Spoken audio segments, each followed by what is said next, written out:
Aku pikir awalnya pernikahan ini adalah akhir dari pencarianku, tapi ternyata justru jadi awal dari luka yang tak pernah aku duga.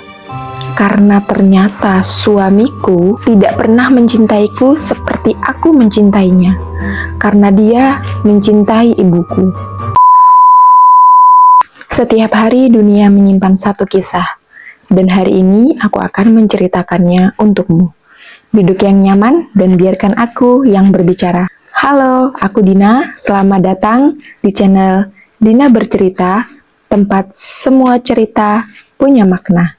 Kali ini aku akan membacakan cerita yang bisa memberikan pelajaran berharga bagi kita bahwa orang terdekat adalah orang yang paling bisa menyakiti kita sangat dalam.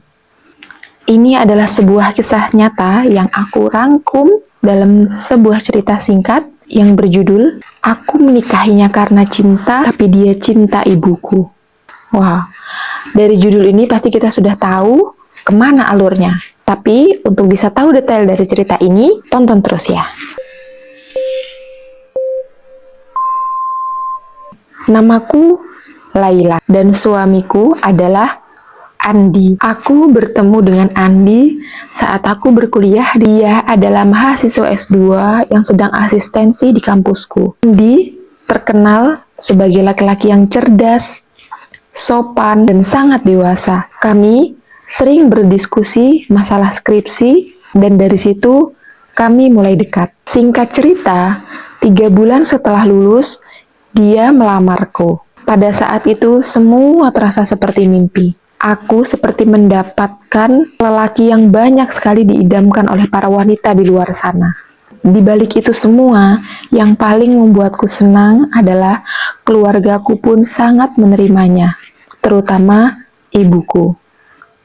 Tapi aku tak pernah mengira bahwa tatapan Andi kepada ibuku bukan hanya sekedar hormat. Pernikahan kami berjalan normal, tapi lama-lama aku mulai merasa ada jarak. Andi jarang menyentuhku, bahkan di malam pertama dia bilang bahwa dia tidak enak badan.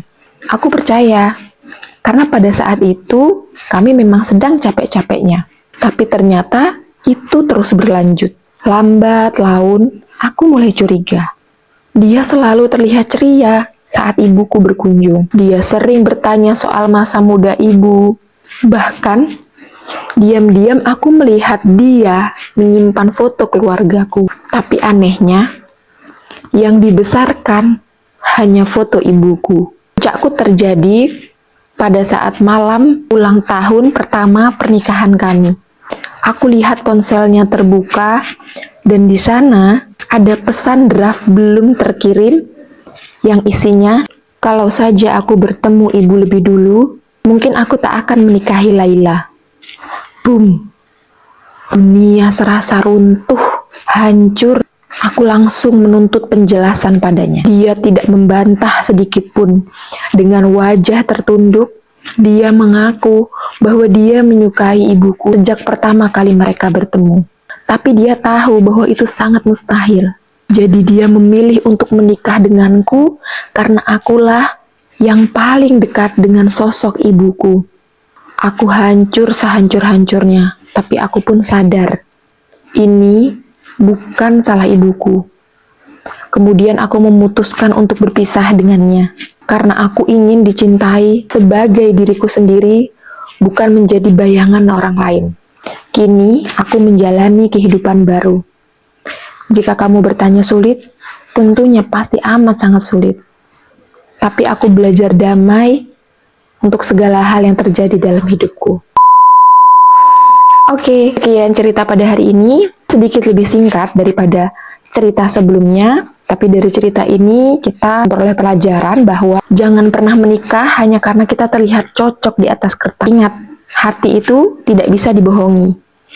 Jujurlah sebelum mengambil keputusan apapun. Komunikasi 2 arah itu amat penting. Mungkin sekian video hari ini. Jangan lupa nantikan video-video selanjutnya.